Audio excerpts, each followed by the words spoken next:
Hi, I'm Maddie, And I'm Abigail, and this is two writers. Many Wrongs. Three writers, many queries. Today we're super excited because we actually have Jake with us.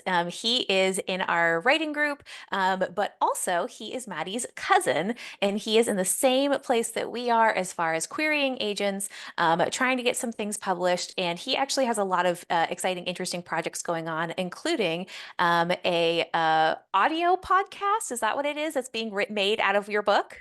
Yeah, it's an audiobook actually. It's a novelization of another story, so it's not my own work. It's not Mhm. something I'd necessarily publish.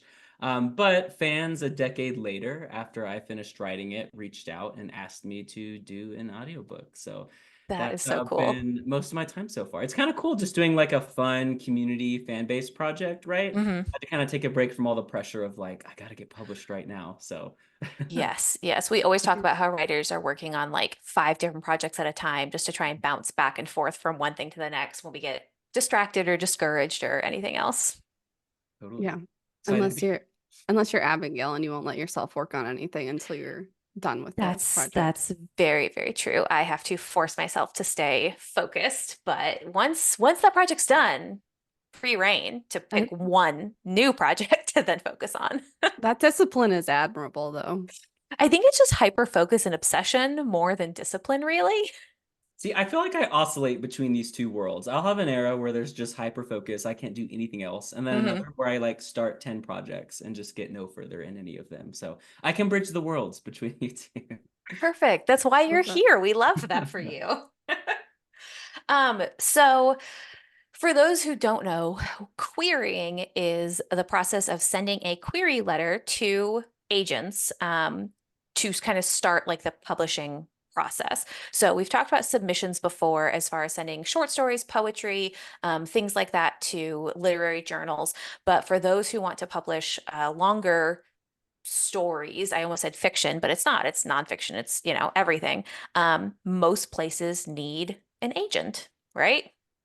Yeah, I mean, again, it depends on the type of work that you're doing, but Hmm. I think we are fiction writers, so we're going to speak from a fiction point of view. I think with nonfiction, you can propose a book without Hmm. having written it, whereas with fiction, you have to have it written first before you can start querying. And also, a lot of poetry, for poetry collections, you usually can just query the publishing company Hmm. directly rather Hmm. than going through an agent. But for fiction, typically you need an agent if you're Yeah, going to do traditional publishing. I was about to say a lot of the major publishing houses won't take cold manuscripts. You have to go through an agent, which is hard. Totally. And this may be obvious based on what you two said already, but one helpful frame for me to finally understand like what a literary agent was is just the middle person essentially between Hmm. you and the publisher. And just like you said, I think there are some publishing houses that take unsolicited manuscripts, which I Hmm. believe means manuscripts that aren't represented by a literary agent. Yes. But generally, my understanding is those slush piles, quote unquote, right, are much Uh-huh. larger. Your chances are much lower of actually getting in front of someone. So Hmm. not that querying a literary agent is easy, as I'm sure we're all about to Right. talk about. But it Yeah. does increase your chances strategically much more Hmm. than if you were going after like publishing houses that would just take your work right away. At least that's Right. my perception of it. Well, and I think that there's something to be said for the difference between smaller publishing houses and larger publishing houses.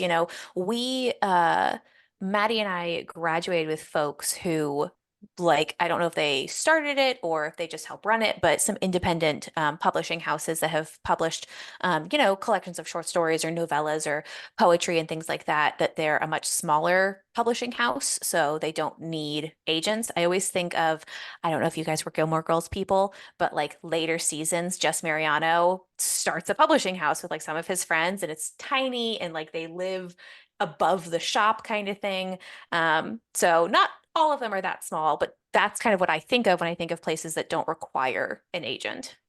Right. And I think it depends too on the Hmm. specific project and what you want out of your publishing journey. Yes. But like as for me, I'd like to go to one of the bigger publishing houses with the type of work that I do, Hmm. and therefore need to have an agent to do that. Yeah.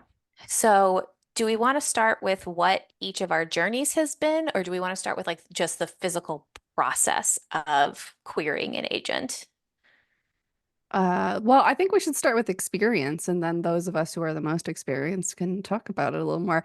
I am the least Jake. experienced, so I'll go Yeah. first. My journey is very short, so let me go first. Okay. I'm very close to finishing my novel. I'm Okay. hoping my goal is to start querying before my birthday, which is next month. Also, Abigail's birthday is next month. Yes. October babies. October babies. So my goal is to finish this month, and I think it's very Mhm. doable. I don't have much left. So I am very close to starting querying, so I'm just researching it. However, you Mhm. guys have a little bit more actual experience. So Yeah, I mean, Jake, we asked you to come on this episode because you have had the most experience of any of us with querying agents. So if you could kind of talk about yours first, since I'm like a middle ground, that would be awesome. Totally, absolutely. Would it be helpful to kind of explain kind of my relationship to creative writing in general leading up to Yes, querying? love sure. that. Okay, excellent. Um, so I'm unpublished currently, though technically I was published in my undergraduate literary journal, a short story, which was very cool. I've also won 3 awards from the Writers of the Future contest, Awesome. 2 silver honorable mentions, and 1 semifinalist Oh, award. nice. So Snaps.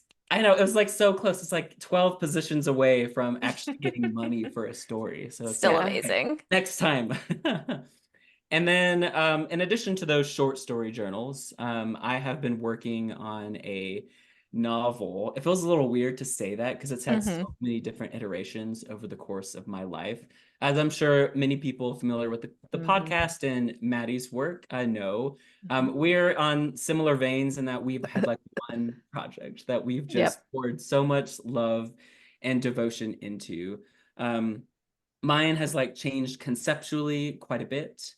There was a point where I had a lot of beta readers, I want to say from like 2019 to 2021. Hmm. That's when I would start saying I was taking this novel professionally seriously, Mhm. right? Because I had a bunch of people look at it. Um, Back when Twitter was super active, it Mm. was a great place to find Yep. Rip. people who would beta read your novels. Hmm. RIP. That was going to be one of my follow-up questions is like, how did you find beta readers? Because I go to like friends and family kind of stuff because I feel like I missed out on that Twitter experience because you're right, it was such a great community. Really was. Hmm. Totally. I think friends and family and like our writing group is the primary way that I find beta readers. Yeah. But on Twitter, there was actually a video game developer for BioWare, actually, who's like Mm. showing up on my feed and stuff, who ended up reading my novel and giving me feedback, which is Ooh. super cool. That's So so I cool. like to think those companions from Mass Effect and Dragon Age have read my novel, right? And like pretend that it's in their mind rattling around, Hmm. you Yeah. Yep. know? But with all of that feedback in place, I really started querying in earnest in 2022 and 2023. We can talk technically, I guess, how all of that went, but I queried to about this can't be my complete spreadsheet. I want to say it was 200-ish Oh my literary God. agents over the course of 2 years. Now, this is on and off, right? Of Like, course. I'll query 10 agents and then I will get feedback actually from a rejection letter. And I will take that Mhm. and think about it, maybe tweak tiny little things. Because at the point when you're querying, right, you want your Hmm. project to be complete for the most part. Yep. You're not really changing it too much. Then in late 2022, I actually got my first full manuscript request, which was super exciting. Yes. To this agent, because they all ask for different things, I sent them a query letter in my first chapter. Then they responded to me and said, hey, if this project is still available, I'd be really interested in reading the whole thing to see if I Hmm. want to represent this. Sent this to the agent. We had a conversation. They ultimately did decline the project, but they gave me immense feedback and I got my manuscript in front of an agent who read it. Yeah, Hmm. that's And awesome. Yeah. Yeah. That's a huge step. totally. And so I have all this feedback. I've redone an outline because Hmm. the feedback I got from this agent is requiring a much heavier lift editing wise, which I'm taking much more seriously since this is someone who like saw my work and was interested in representing it. Hmm. Um, haven't quite finished getting it picture perfect to go out and query again. So I've been a bit of a hiatus since that happened, but that is my journey with querying and writing in a nutshell. I love you guys are the same person talking about like, oh, my spreadsheet here, and I did a new outline for this. Oh my gosh, yeah. Like, I have it pulled up on my other monitor, the whole spreadsheet. I don't think we could have kept it a secret that Jake and I are related. no, definitely not. Not at all. You guys are just the same. I do want to ask, like, how did you find what agents you wanted to query to? Because I'm in the very, very beginning stages. I've queried to 5 agents. I've gotten 2 rejections so far. And trying to figure out like what publishing houses or who I want to query, I think right now is kind of the hardest step for me. Totally. Well, one interesting thing about this, and I'd be happy to talk about this more because I don't quite know how I feel about this advice all the way. One advice I got early on when I'm querying, one piece of advice was that you write novels that you love Hmm. and that are similar to your work. You find out what publishing houses, right, they are Hmm. from and what literary agents ended up representing the work. My issue with that, I think that's a great piece of advice. However, I think that would only net me maybe like 7 to 10 agents. And to me, That's that's where like, I'm at right now. yes, Exactly. that's like too small a basket Hmm. Yeah. to really hedge your bets, to Hmm. really put yourself out there. So my approach has been after a while, right? Hmm. After I've done this first batch of agents was, oh, I need to treat this almost like job applications. Like I don't want to waste my time or an Hmm. agent's time sending them something there's no chance they're going to represent, right? Hmm. But I do think it might be too much effort to like be so intense Hmm. on finding the perfect handful of matches just because you want to submit to so many literary agents. And I think my one amendment to that would be those agents, right, that are a lot like your work that you've read, that you're really interested in, that you follow. Maybe you put in the extra mile with those query Hmm. letters, right? But Yeah. yeah, that's my I wouldn't say completely uninformed opinion, but certainly an expert's opinion when it comes Yeah. to querying. But there are 3 databases that I use for the most Hmm. part, and there are filters for genre, and you do have to do a little bit of research because I have Hmm. found that some of these databases are just out of date. Like Well, some, because I'm using Query Tracker right now. So what are the databases that you use? yes. So I used Agent Query at first. Hmm. I found it to be the most inaccurate of all of them, Hmm. the most out of date. It's Poets and Writers Literary Agent Oh, Database. yeah. I've used them to find like literary magazines to submit to, but I didn't know they had agents too. Yeah, they have some. I will say Hmm. the one I've had the most success with is Manuscript Wishlist, um, Oh, Yeah. okay. That's which what I was using for my preliminary research. Hmm. exactly. And Manuscript Wishlist is where I queried the agent who asked for the full manuscript request. Nice. Yeah.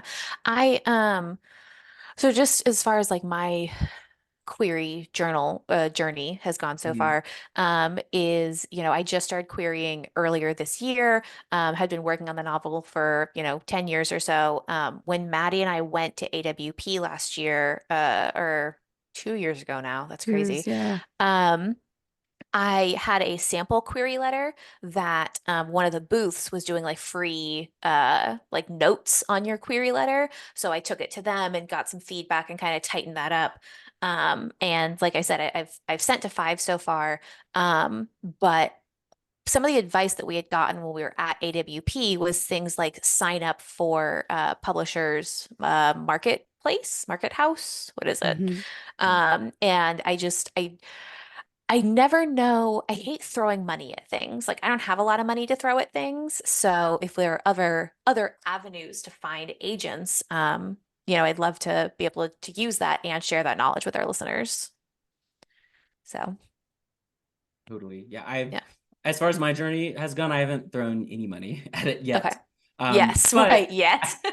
I mean, I'm interested in AWP. You guys have Hmm. probably talked about that on this podcast before. I feel like I remember Hmm. Yeah. episodes about that. Like that's the next step, for me at least, once I Hmm. get this I would agent. say you're coming with us to California, right? Yes, I'm there. Perfect. Yeah, LA next Yes. year, 2025. And Um, may or may not be speaking. To be Yeah, determined. I know. We'll see. I'm surprised we haven't got that rejection yet because you and I were really good at getting We rejections. are. We're so good at it. Same, by the way. Yep. Yeah. Oh man, adding to Well, our luck.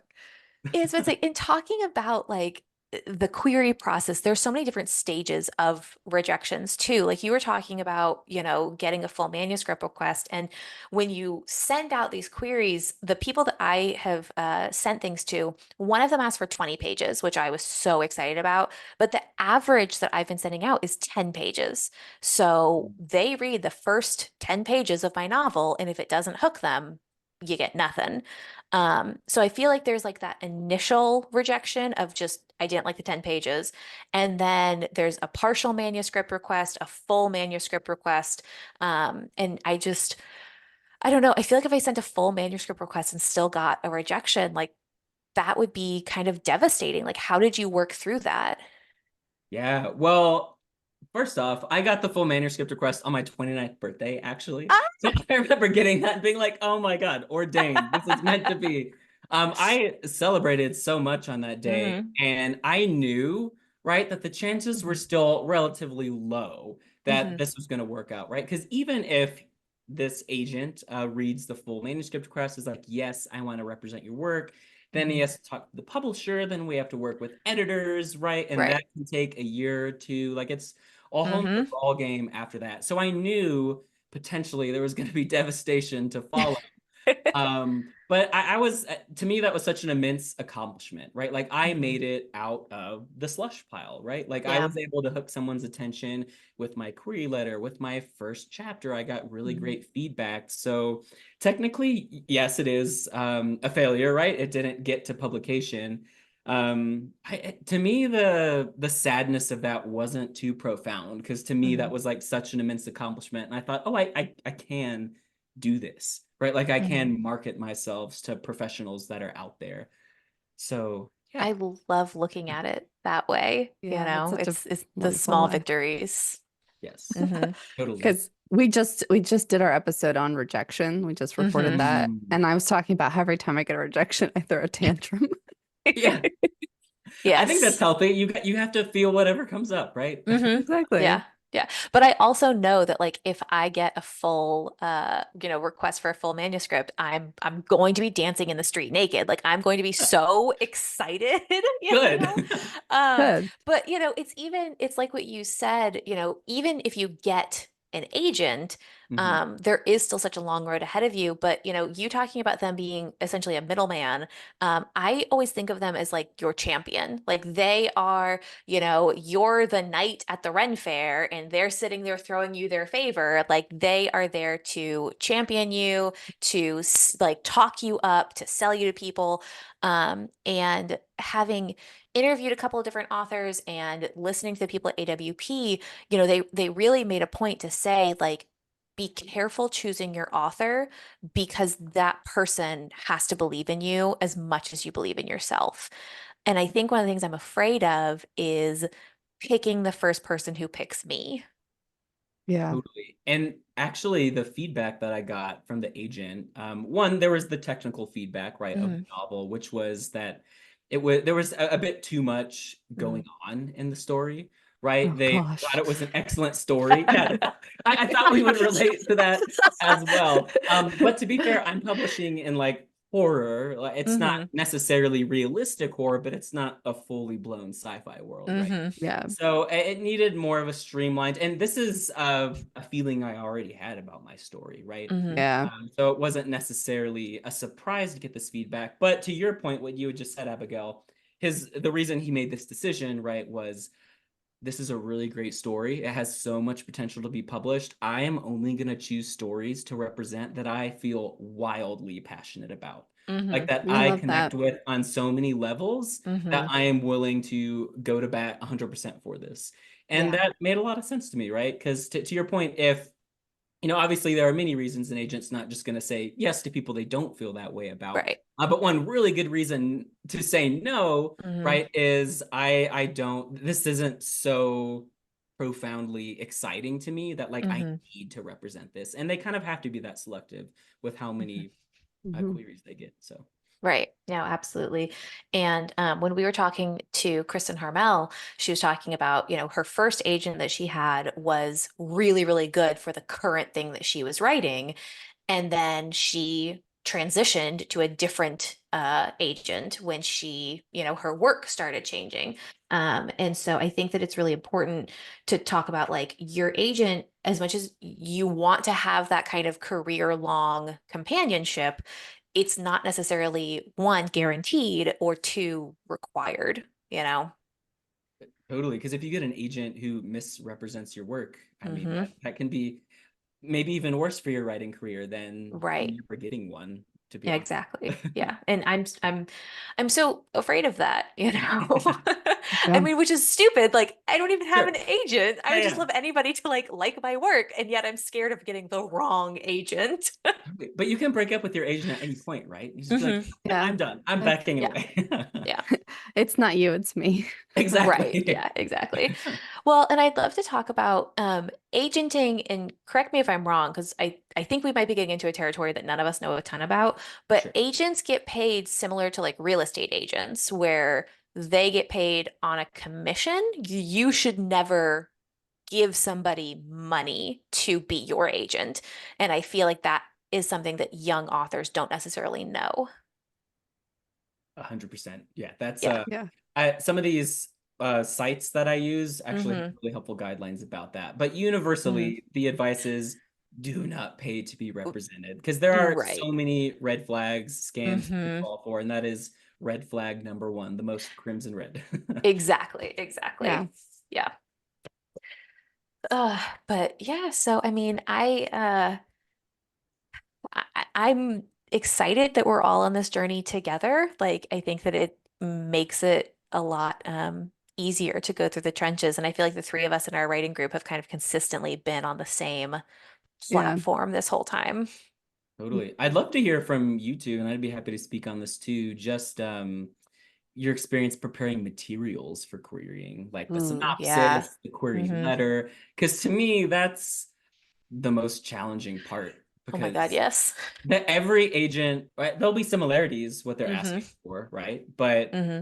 a 500 word synopsis is very different from an 1,000 word synopsis, and Hmm. copying and pasting the first 10 pages is different from attaching a Word doc with the first three Yes. chapters. Hmm. And the query letter I'd say is the most consistent, but even then I found myself refining it about every 5 agents or so, like kind of changing Hmm. Mm. just little tweaks about how I was doing it. I've already found myself doing the same thing with the few agents that I've queried is kind of making changes. But I'd love to start with Maddie since you're really in the throes of like preparing all of that right now. Well, for AWP, they do like a writers to agents thing. And because of Hmm. that, I have prepared some stuff for that. And I've Hmm. been working on refining it. The thing that I had a lot of trouble with is my novel is multi-perspective. So it's Mm. shifting between different points of view. And I'm like, I don't really know how to write a query letter for that. Like, do I tell all Yeah. the different parts? Like, what am I Hmm. supposed to focus on? And so I didn't end up getting feedback for my query, but I did end up going to a course that specifically talked about people who are writing multi-perspective novels, and it said that the best thing to do is to focus on one character and just tell the Hmm. story through their eyes, because then that way you're like telling a more like clear picture of the story, and that Hmm. you can kind of, you should mention it's multi-perspective but just tell it through the eyes of one character, or to have it be kind of like omniscient, a telling of the story itself. And then Hmm. so I thought that was interesting for those of you who are listening who have a multi-perspective novel, that that was the way to approach it, because that was something that was very confusing. So because I tried different ways, and I kept trying to figure out which character I wanted to tell it through, and then Hmm. I eventually figured out what it should be. Other than that, I've seen places where I don't have that much experience with research, but I have researched like I have like 10 agents that I on my list of potentially sending to. Hmm. And some of them do look for like an artist statement, which Hmm. I have practice writing, but I hate writing an artist They're statement. so hard. Very challenging. Hmm. Because like Yeah. how do you write an artist statement and like make people believe that you think highly of yourself? Because that's kind of like what you have to do. You have to sound like you're like, I'm really confident and I'm really cool. And I'm like, I don't believe any of this. It's Like, I I don't put on know. I put on my pretentious mask for it. That's when I pull out like all those big obnoxious words that I don't actually use in any of my daily writing.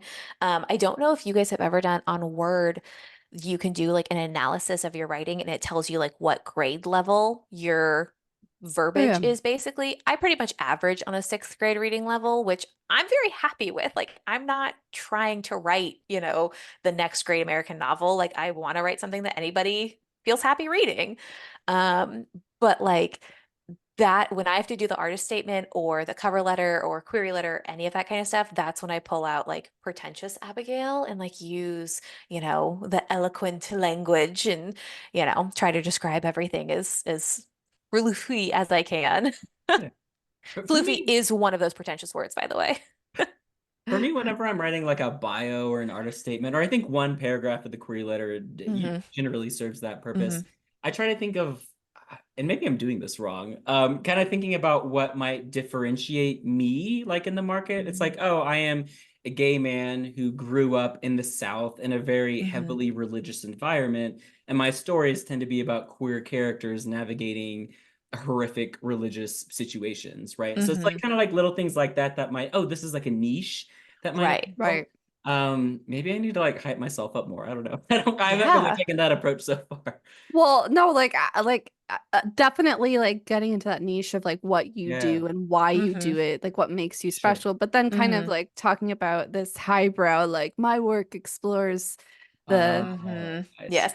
I always, because I always write about families because I am from a very big blended family. And so I always talk about like the dynamics between family members and, communication efforts and, drama and things like that.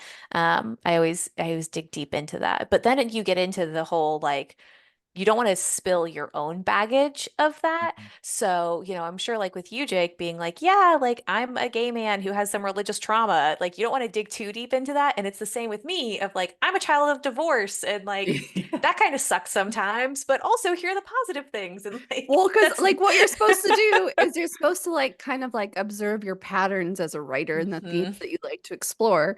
And Yeah. it's like, okay, I need to do this without psychoanalyzing myself, Yes. Yes. but also at Yes. the same time providing you enough evidence that maybe you could probably psychoanalyze me by Hmm. reading my artist statement. Hmm. Yeah. Yeah, that's a great way to frame it because I was, you always stop short of like this thing happened to me. Right. Right? It's just like very generally like this was kind of the vibe of what happened. Right. It's kind of Exactly. informing what I'm writing.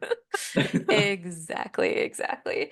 But like like you were saying, Jake, so many different agencies ask for different things, and I have noticed in my process, I'll like use Query Tracker to kind of find agents, and then I will look into that agency and kind of read through their wish list or read through whatever, and then every single agency I've gone to so far has had like, this is the exact thing we're looking for. Do not send us something else. So Yeah. it is helpful that they all have guidelines. Yes. Um, but like you said, it's just frustrating because, to query one agent takes me like half an hour because I want to be sure that I am doing it as well as I possibly can. And this is so embarrassing. I have a history of getting like super excited about something and then just shooting it off into the internet and not thinking about it. Um, Like my this college applic podcast. well, yes, that's true. No. Um, my college application, I spelled my name wrong. Oh my gosh. Yeah, and like Girl. because I was so excited and like just typing really quickly to get it in, that yeah, it was Abigail.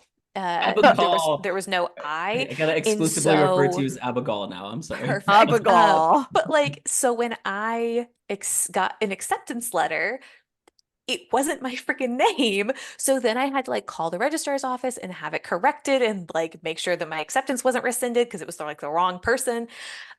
So I'm terrified of, you look so disappointed in me right now, Maddie.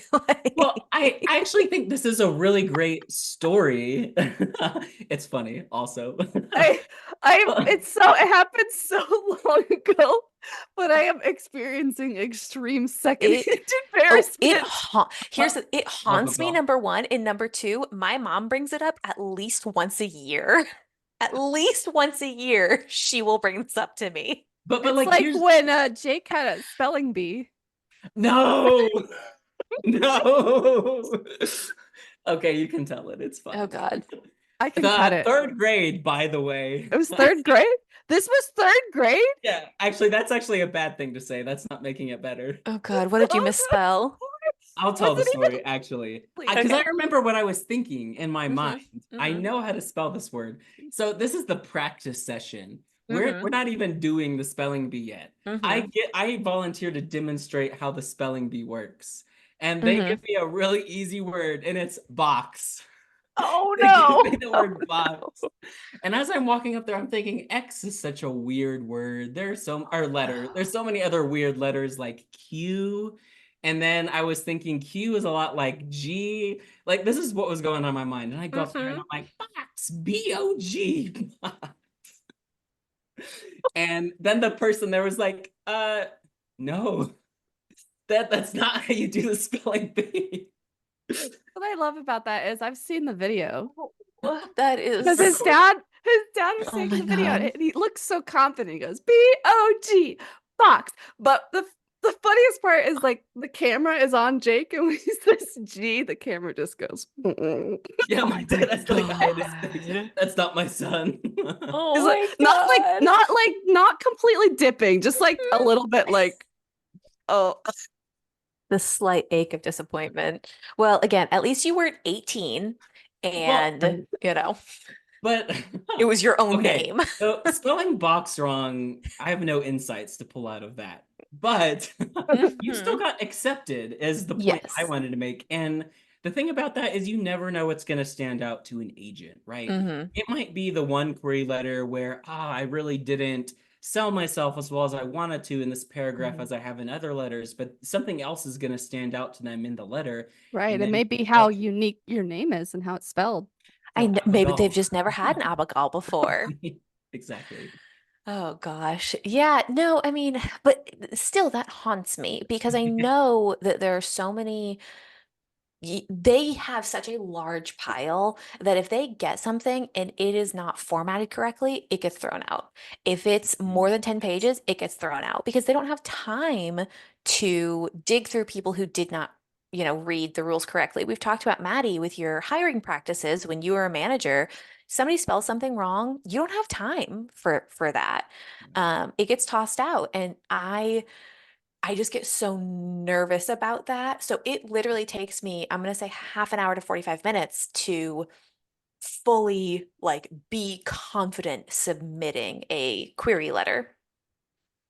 Totally. I'm the same way. And my eyes always go to the same place. Did I spell the agent's name right? Did I spell the Mm-hmm. publishing house right? Did I Yes. say sincerely instead of misspelling Mm-hmm. sincerely or whatever it is? Yes. Yeah. Well, and the thing that I'm experiencing right now is so I'm using Query Tracker to, help keep track of who I'm querying to and what the responses are and response time and all that kind of stuff. And right now, what's happening to me is there is one particular publishing house or agenting house, whatever, that I have queried to, and they said, you're welcome to query to two separate agents.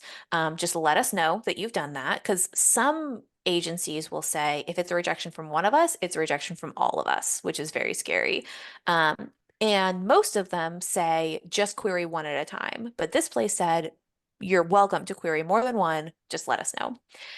So I queried two separate agents and I got nothing back, like whatsoever. And on the website, it says, we will send you an automatic bounce back email as confirmation of your work. So I kind of waited a little while and then I sent a second or, at this point, third email saying, like, hey, just want to be sure that you received my materials. Nothing.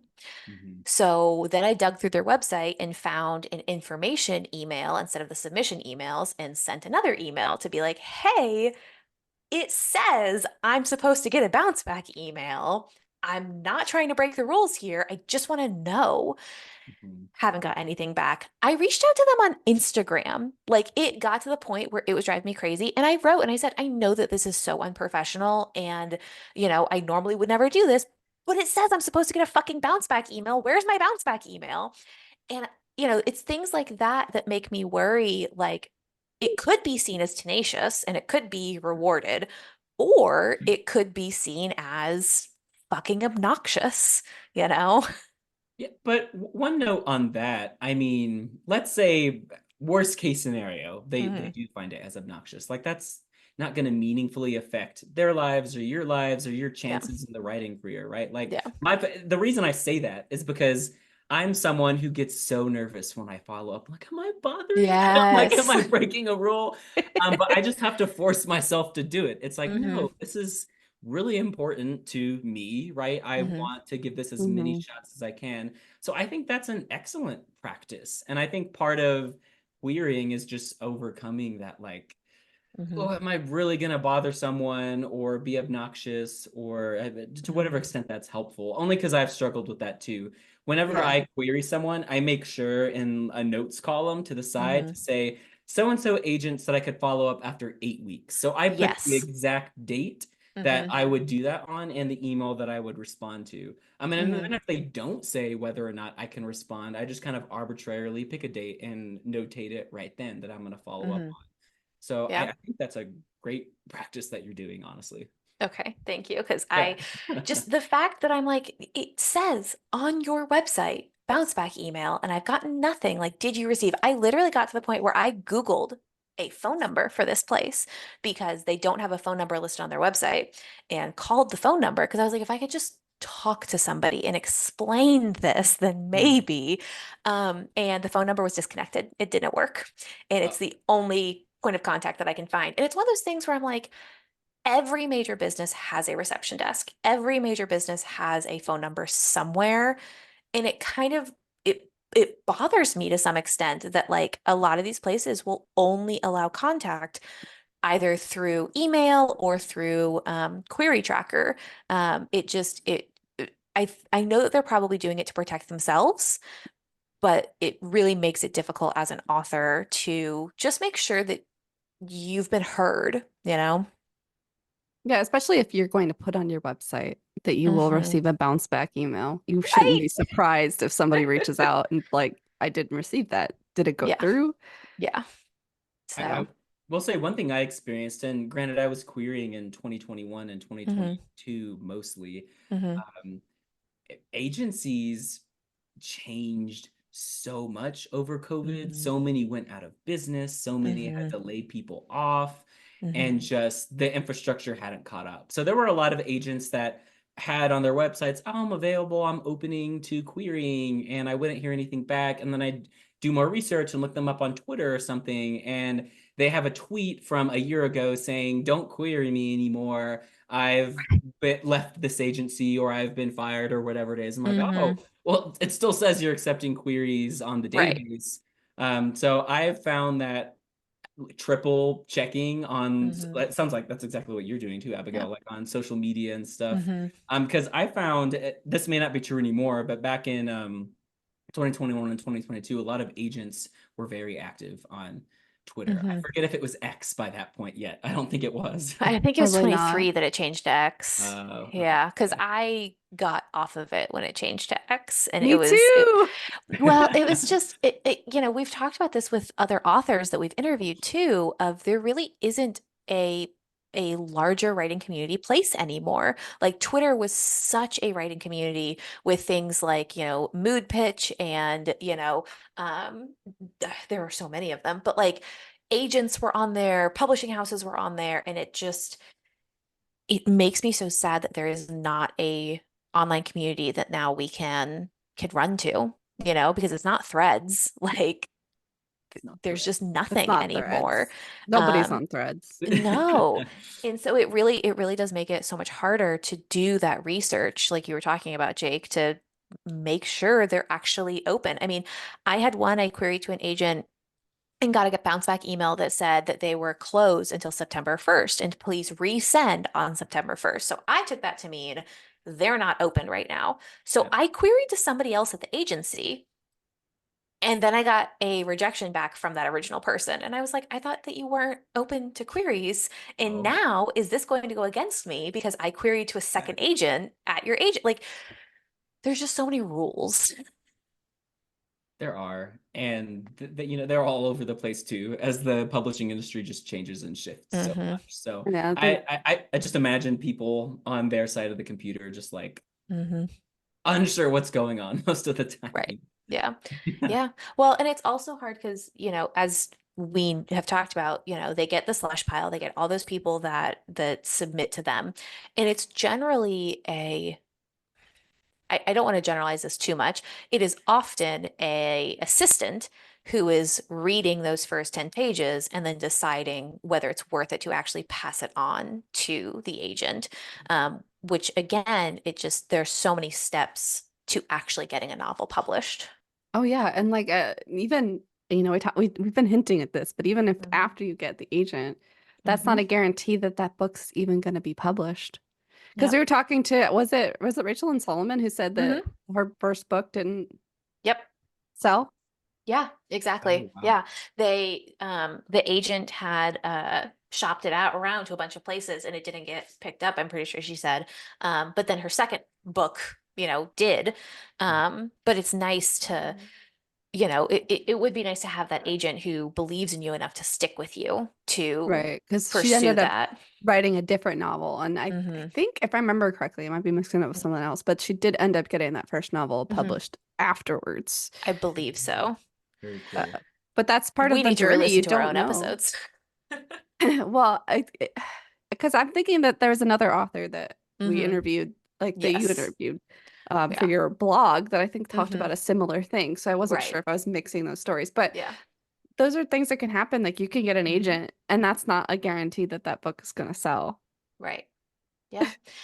The other thing that I kind of want to circle back around to that Jake had asked previously, just about like what materials there are. So writing the query letter is such an important part of this because a lot of times agents won't even read your material if your query letter isn't good enough, to the point where, the query letter, you look it up and there's so many different formulas of like the first paragraph is, a brief synopsis of you and then a brief synopsis of the book, but don't have it longer than this many lines.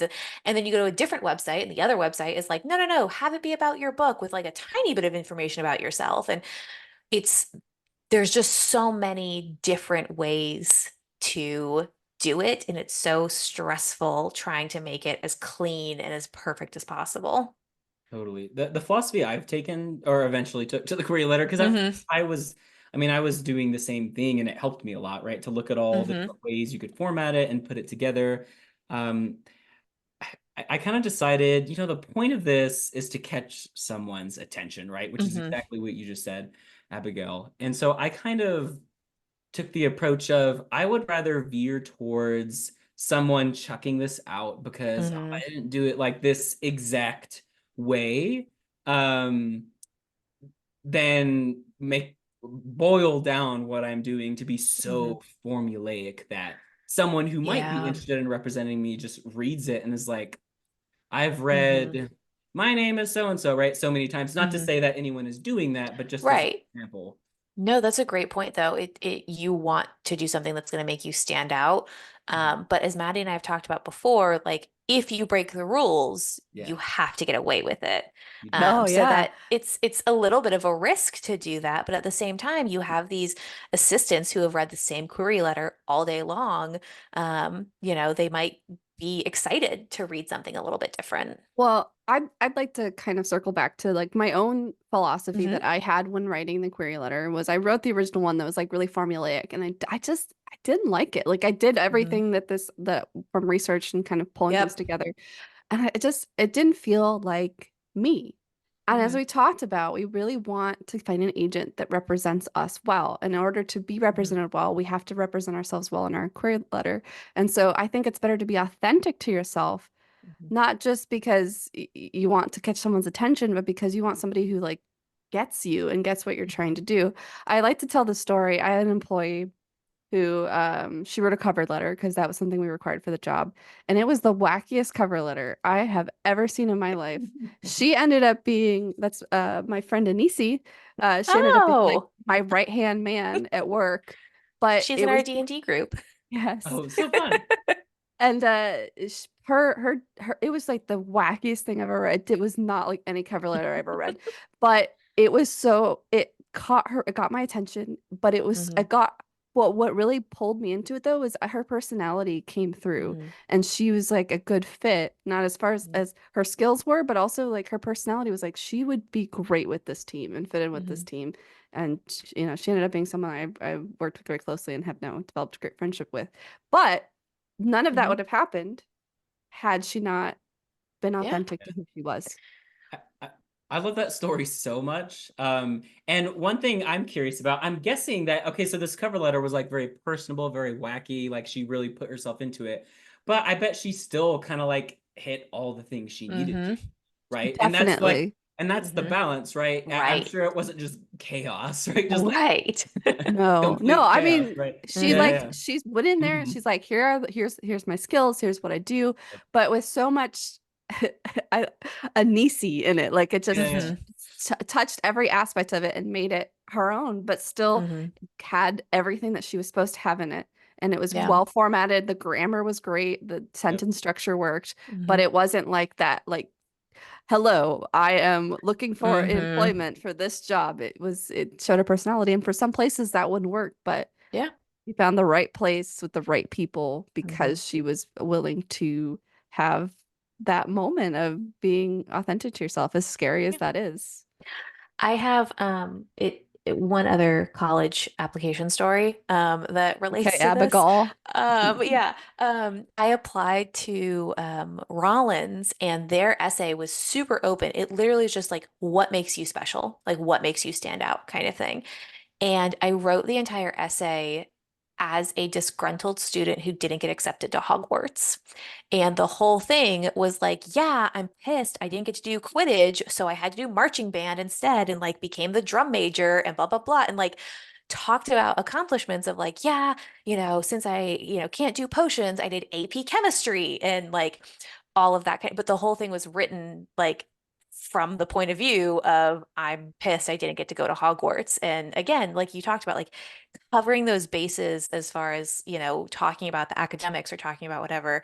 Um, I kind of love that idea because I'm playing it really safe right now with my query letter. I'm very much following the formula.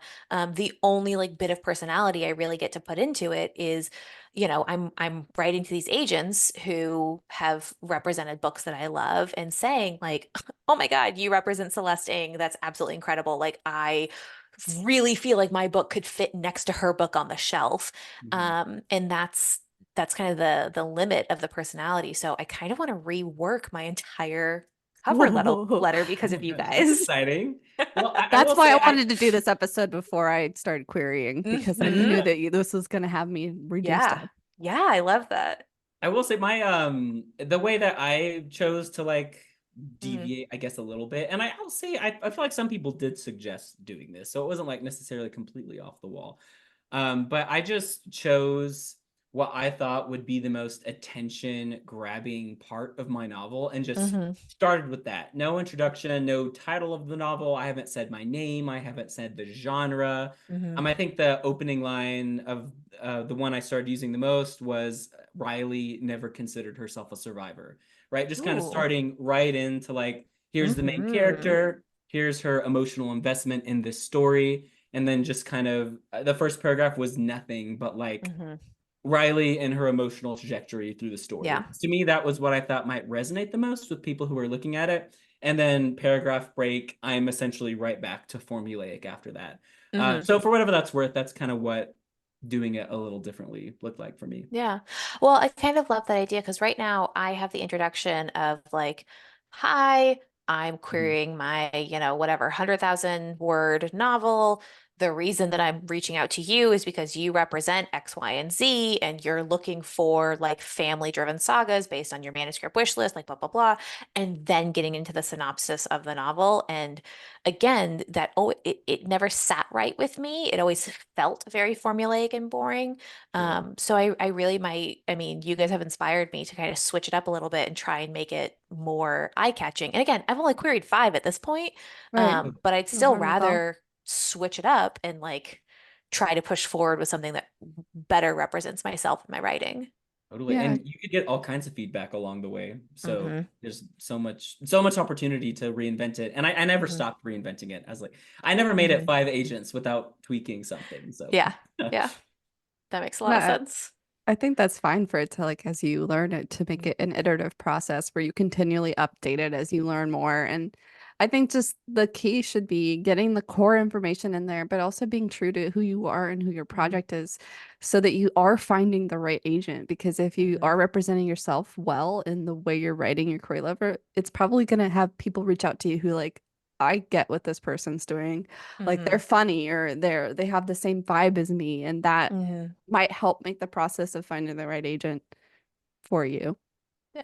Well, I like the idea of editing your query letter because, like Jake mentioned before, when you get to the stage where you're ready to query, your manuscript should be as finished as you can possibly make it. You should never query an agent with just like a vague idea or a half-written manuscript or a first draft of something. Like you really, really want to make sure it is as clean a copy as possible. But as writers, we are always itching to change and edit something. So being able to edit our query letter, I feel it kind of scratches that itch of like, I can make this better. Yeah. Totally. And I will say at this, I'm actually going to circle back to one of the first questions you asked me, which was how Hmm. did you handle like the sadness that might come Hmm. up of being turned down after a full manuscript request? And to me, I think the sadness quickly became, oh, I know what the path forward is. And that's why it Hmm. didn't sit so long with me because the Hmm. feedback that I got from this agent that believed in the premise of the story was some insecurity I had had over this story for so long that I was like, oh, I actually do think I need to rework this in pretty Hmm. significant ways, which is why I paused Hmm. my querying process. So to that point, yeah, I just think it makes a lot of sense to you'll know, right? If there's a Yeah. time in a moment where it's like, okay, I do need to reopen this story. Hmm. Um, and maybe that's you Hmm. have a really great conversation with an agent. Well, and it makes so much sense that you made that active decision. I am going to take a step back from querying Mhm. to edit. You're not trying to continue to query people while you're changing your manuscript, right? And I think that people might get discouraged from that because it's like, oh, well, I was querying and now I'm not. And it's like, no, you're finding a new path forward. Like you said, like I love that reframing of I know the solution to this problem and it's going to take more work, but we're writers. We're not afraid of work. That's true. But I also like the fact that Jake is saying that like that the feedback you got was something that you suspected for a while. Yeah. And it was feedback that resonated with you. It's not like, Hmm. oh, I got feedback, I should change my novel. It's like, I Hmm. know I need to change that. This is the specific advice I was waiting for, and now I can rework it because I have some insight as to how to rework it. Hmm. Yes, I really love that. And what that made me think of is another really important mind shift for me when it came to creative writing in general that might be helpful to people on this journey as well. Like the story that I was querying was my baby, right? I've Hmm. been writing this thing for so long. I've been Yep. reworking it for so long. And the idea of like shifting it so fundamentally from what it was initially about was just like, I don't know if I can do it. And I really had to just take a step back and think, at the end of the day, I'm trying to market a product, right? Hmm. Which, for better for worse, is just kind of the reality of capitalism and how creative writing fits into it, right? Hmm. Right. So I really had to just take a step back emotionally Hmm. from the story. Not to say I don't still love it and I'm not still super invested in it, but like if this story fails, it is okay. Like I have so many more in me and there are so Hmm. many ways to rework it. And I think that was the hardest part between me and the step between querying and publishing. It's like I need to Hmm. start thinking about this as a product I'm crafting for other people. My soul is still in it, Hmm. right? But at the end of the day, publishing is about making it for others. So for whatever reason, this full manuscript request was the emotional Hmm. moment for me that I was like, okay, I'm gonna do it. I'm gonna do it. I just got to do Well, it. two things I want to pull out of that. One, when Maddie and I talked about workshops, I talked about like I go into a workshop kind of knowing what I would like to change and then trying to get some like validation of that. And so I think that's really interesting that, your agent that gave you the full request, like validated that, oh, I know that this was unsettling to me, and now I finally have that outside perspective to gain, which again is what we hope to get from our beta readers. Yes. But at some point you might get it from an agent. The other thing is one piece of advice that one of our authors gave us was, or maybe it's something that I read in masterclass, but once you start the query process, move on to the next project. And like that's really helped me kind of let go, because when I sent out my first novel to beta readers, I started writing the second book. And so I had something new to be my baby, something new to attach to. And so even though my first novel is deeply, deeply personal and like it's the rejections, they still hurt or whatever, I have this other project sitting behind me that I'm like, oh, but I know this one's going to be really good, or I know this one's going to be successful. And kind of, I've been lucky enough to have those other projects, whereas you guys have kind of had these all-consuming novels there. Um, so I love that, Maddie's working on other projects. She has her short story collection, she has her poetry collection, that kind of thing. But like I do think as a writer, you have to be able to move on to the next project. Totally. And one last point actually on that, the moving on piece, like one, that is so much harder than it seems. And you Yeah. really have to like sit with the sadness of that before you ever get to the point where you can make the logical decision to do that, Hmm. right? Like feel the feelings in your Yep. body, right? You have to do that first. So yeah, just as someone that's like on a very intense emotional journey right now, like just sit with the feeling. Yeah. Yes, yes, I love it. Because it is, you are putting Yeah. your heart out into the world. Like Maddie and I have had this discussion of like, as writers, we are a brand of artists, and like artists put their soul on the page. So it's Yeah. hard to send that out there, or not even send it out there, just to move on from it, on to the next thing. So that's great advice, to feel the feelings. Yeah. Yeah, yeah, yeah. Yeah, and for Oh, always whatever, I good mean, advice. oh yeah, no, what were you gonna say, Maddie? I just said always good advice to let Yeah, Hmm. yourself to feel the feel the Yes. feelings. feeling. Let yourself throw a tantrum. Exactly. Yeah. Nice. Well, is there anything else about the querying process that we want to talk about tonight? Um, I mean, is it helpful to like, there are little tips and tricks that you pick up along the way, right? Sure. Like, Hmm. that I think we've kind of said throughout. Maybe it's helpful to just kind of like tease those out, Yeah. right? Yeah, Yeah. Go Like, for absolutely. it. for instance, so step one, right, is to find agents. Hmm. And I would say the first step, as we kind of talked about, was you're reading novels you really love, you're doing research, who published them, who represented them. Those are your North Stars. Step two is probably to go onto these databases, right? And with those, I think it's important to do preliminary research, right? You Hmm. find their name, how to reach out to them, when do you follow up, find their social handles if you can to see kind of what they're talking about there. One thing I love about manuscript wish list is it requires the agents to list their favorite TV shows, their favorite Hmm. books, and the next book that they're Hmm. hoping to get, right? Like the next, um, what's an example I'm trying to fulfill? Like the next Pachinko by Min Jin Lee, right? That's Hmm. what I want to Yep. publish, right? And then Yeah. you can gear your query loader toward that if that Hmm. resonates with you and your work. One of the agents I'm really, really hoping for, like she also included her top favorite musicals. And like So in my cool. query letter, I talked about that. Totally. And I think one also good piece of advice is I think people say it's good to have read books that, these Hmm. literary agents and these publishers have put out there. Hmm. I think at some point in the process, maybe this is bad advice. It feels unrealistic to have read cover to cover Yes. a sample from every single agent or publisher that you're potentially going to form this professional relationship with. Hmm. My approach to that has been I'm going to read synopses and reviews of these books and maybe read like the first chapter or so. Um, Hmm. just, with that super strategic mindset. Again, Hmm. maybe horrible advice. Um, But I I think think that's just horrible being advice. I think that's practical advice. Yes, Like yeah. exactly. ideally would sit and read every single book that Hmm. every agent we Yeah, query represented, but it's just not realistic. And it's Right. something that if you end up having a relationship with them, you have time to read those books and get to know them better. So Hmm. Yeah. totally. And I think as far as like the query letter itself goes and thinking about genre, make sure genre and word count are hand in hand. I would say that yes. feels like one of the most important rules out Hmm. there. Like for a horror novel, I don't want to go over 100,000 words. That Hmm. no one's gonna look at that, no one's gonna read that. But if I'm writing sci-fi, I can probably go up to 120, and Hmm. it's totally fine, right?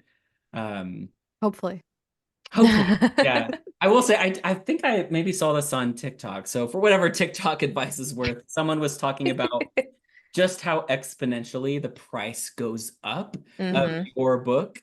Every 10,000 you go over 80,000. It's like, oh, that's more paper. Oh, that's more Right. shelf Right. space. That's more like Yep. so many logistics to think of. Hmm. Yeah.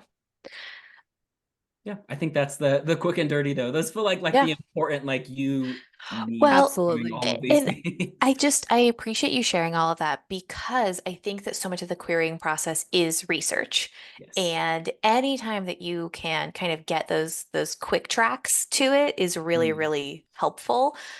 Because like you said, it's, researching, first of all, it's writing your freaking book, and then it's researching the agency and then finding the best agent to query to, and then reading the authors that they've done, and then making sure that your genre, your word count, your everything like fits into that, making sure that you're sending the right requirements to the right place. Like, to me, I think that the querying process has felt more like being in school than any other part of this, because I have to do research and follow the directions exactly.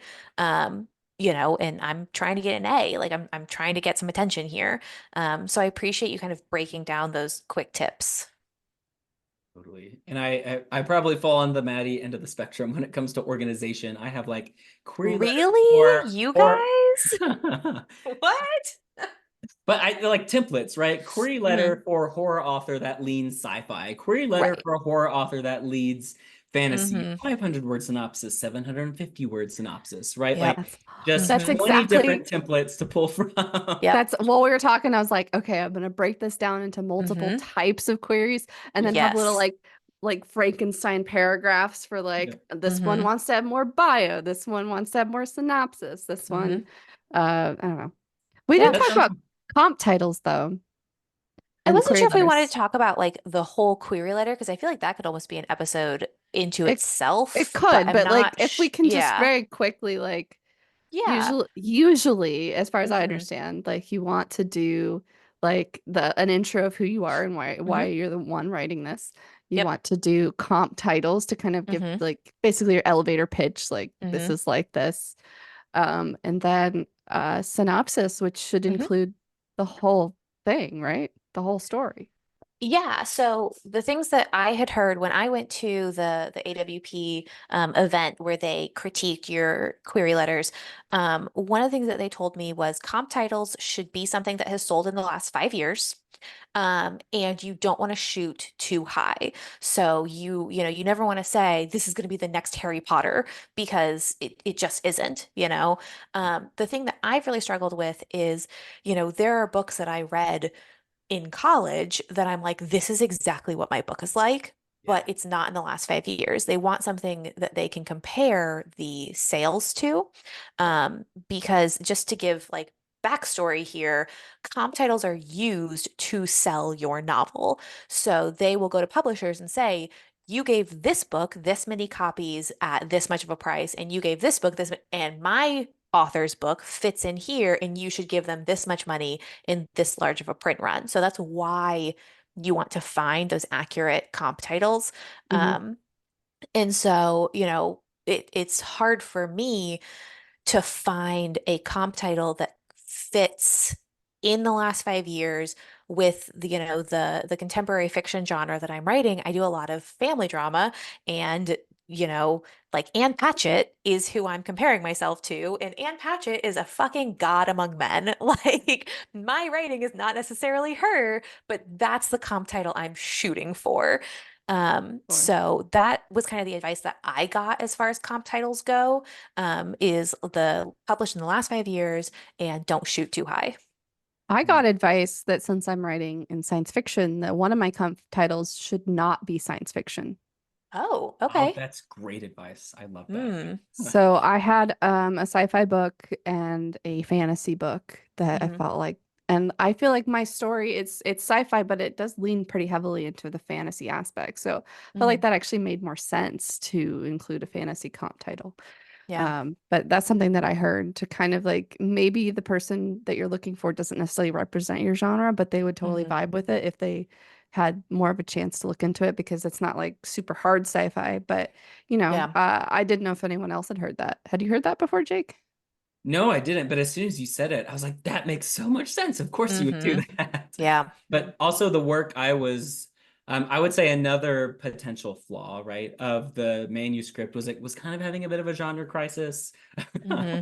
So I could like pitch it in various different ways. Like, I Hmm. think this could be a thriller novel. I think it could also Hmm. be a science fiction novel. So there's kind of like I had a bit more freedom regarding Right.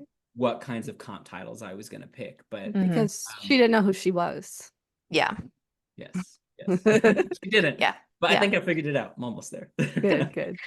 The other thing that I want to ask you guys as far as comp titles go is when I was kind of starting this query process, I thought, oh, my book is like this book, and that was the comp title, process. But again, having talked to people at AWP and done a lot of research, I am finding that agents are really looking for, my book has the flawed characters of this other book and it has the emotional residency of, so you want to pick out specific aspects, not just my book is similar to this one.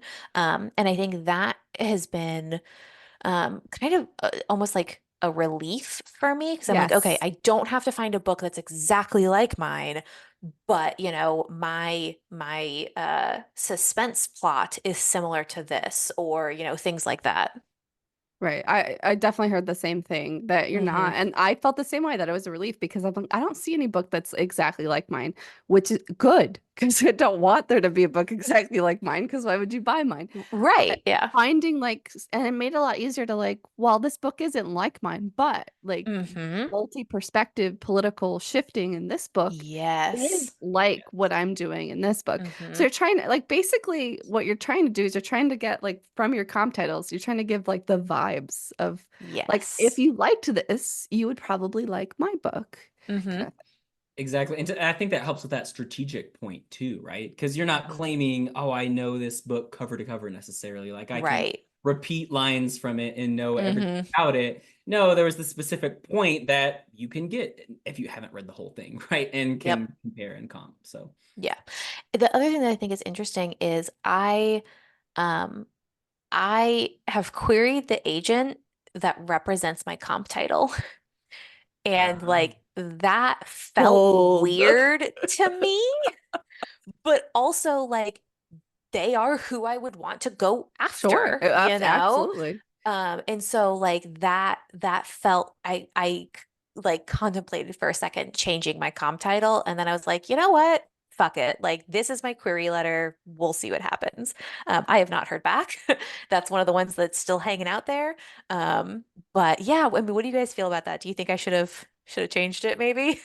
I don't think so. I'm I would say impressed. I'm impressed. my advice would have been to But it's call it also very, very Abigail. It's very Abigail. Yeah. Abigail. Yeah. wait, no, Yeah. what, yeah, Abigal. It's very Abigail. Abigal. Abigail. Abigail. Um, I think what I would have done is just said explicitly, like, Hmm. my comp title is like this book you represented. Hmm. Like, Yeah. just that, just, yeah. Yeah, and I think in my intro I said like you represent this author who, Yeah. has been an influence on my writing, blah blah blah. Because that's the other thing when I find it similar to when you submit to a literary journal, you want to kind of say, you guys published this story that really resonated with me. It's kind of similar in, you represent or your agency represents these authors, Mhm. that I respect and find similar and whatever. And it's always that fine line between like kissing ass and just trying to say, like, I did the research, I know who you are. Yes. Mhm. Yeah. Yes. And I Yeah. think that's one of the most important parts of the exercise, right? Hmm. It's I'm very serious about this. I'm Yes. doing my research, I'm crossing my Hmm. T's, I'm dotting my I's. Two, I know how to pitch my story Hmm. to you, and therefore Yes. I'm being strategic about the creative writing I'm doing Hmm. too. I'm Abigail, And I'm Maddie, and this has been two writers. Many Wrongs.